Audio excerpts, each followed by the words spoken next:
السلام علیکم ورحمت الله وبرکاته.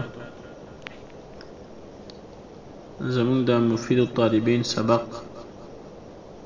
هغه دې ځای پورې را رسېدلی چې د ژبې زخم هغه ډېر زیات سخت وي د غشو د زخم نه. نو دین وروستو صاحب کتاب لیکلی دی وحدة المرأة خیر من الجلیس السوء، یوازې اوسېدل د سړي دپاره دا بهتر دی د هغه ملګري نه چې هغه بد وي.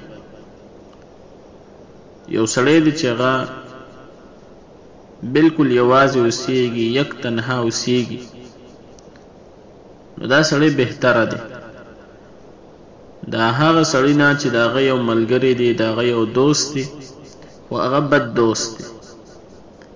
نو په دنیا کې هم نقصان ده دی او په آخرت کې هم نقصان ده دی. نو یوازې اوسېدل د انسان لپاره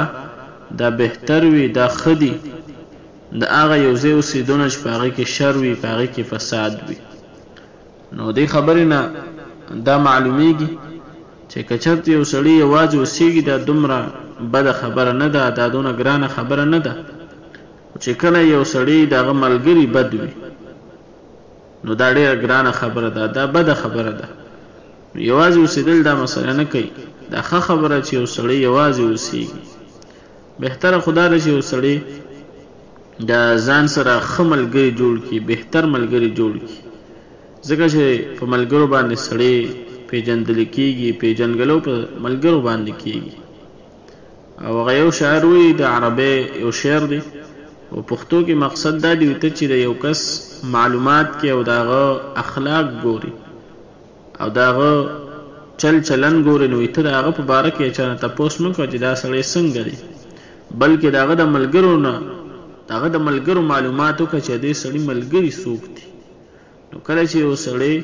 د چا ملګرتیا کوي نو خامخا په هغه کې هغه صفات موجود وي. انما يعرف ذا الفضل ذووه، بشک فضل والا پیژندل کېږي په فضل والا باندې. نو وحدة المرء د سړي یوازې اوسېدل خیر دا بهتر دی من الجلیس السوء د هغه ملګري نه د هغه دوست نه چې هغه بد وي. یوازې اوسېدل بهتر دی د هغه دوست ملګري نه چې هغه نقصان ده وي. دین وروستو صاحب کتاب لیکلی شر الناس، په انسانانو کې بدترین انسان هغه دی العالم چې هغه عالم وي، علم یې کړي خو لا ينفع بعلمه چې هغه فایده نه ورکوي په خپل علم سره، یا په خپل علم باندې خپل ځان ته فایده نه وررسي. یعنې د علم دا نشر کول هغه نه کوي، د علم خورول هغه نه کوي او نه په هغې باندې عمل کوي. نو کله چې یو سړی ګوره بغیر د علم نه عمل کوي نو وی العمل بلا علم ضلال، بغیر د علم نه عمل کول دا گمراهی ده. اول علم بلا عمل وبال، او علم بغیر د عمل نه دا وبال دی.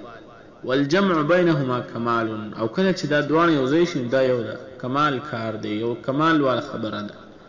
یو سړی علم هم لري په هغې باندې عمل هم کوي، او داسې نه چې صرف د گفتار داعی سړی جوړ شي. اردو کې وی گفتار کا داعی بن گیا کردار کا داعی بن نه سکا، چې هغه شان نه بلکې د خپل علم نه چې عالم فایده واخلي، خلکو ته د علم ورورسي، په خپله پې عمل وکړي، نو دا علم بهتر دی د هغه علم نه چې هغه علم وکړي نه خلکو ته فایده وررسي او نه په هغې باندې عمل کړي، خپل ځان ته فایده وررسي. نو شر الناس العالم، په انسانانو کې بدترین انسان هغه عالم دی لا ينفع بعلمه چې هغه فایده نه ورکوي په خپل علم باندې، یا خپل ځان ته فایده نه ورکوي په علم باندې. بیا دې نه وروستو صاحب کتاب لیکلی دی شخص بلا ادب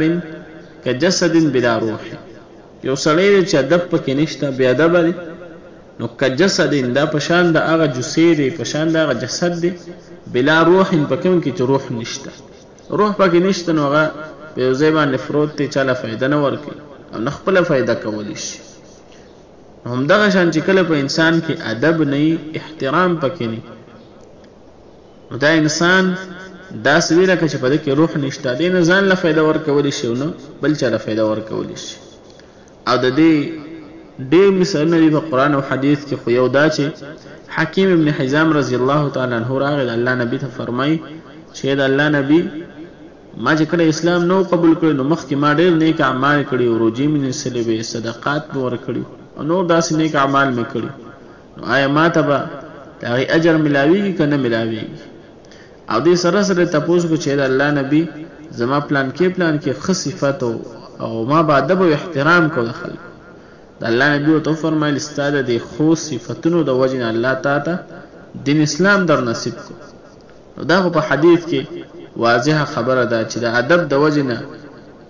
د احترام د وجې نه دې صحابي ته د الله نبي وفرمایل چې تا ته الله رب العالمین دین اسلام در نصیب کو او کله چې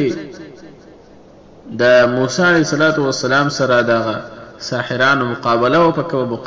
کوم ټیم باندې چې کله میدان ته دوانه راووتل نو هغې د موسی علیه السلام نه تپوس وکړو چې ای موسی ته مخکې د خپل جادو غورځونکي ښودونکي یا مونږ اول خپل جادو وغورځو خپل مونږ یې جادو مخکې ښکاره کړو یا ته ښکاره کړي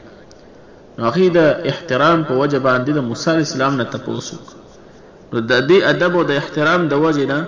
الله هغوی ته دین اسلام ور نصیب کو چې کله موسی علیه السلام په هغې غالبه شو نو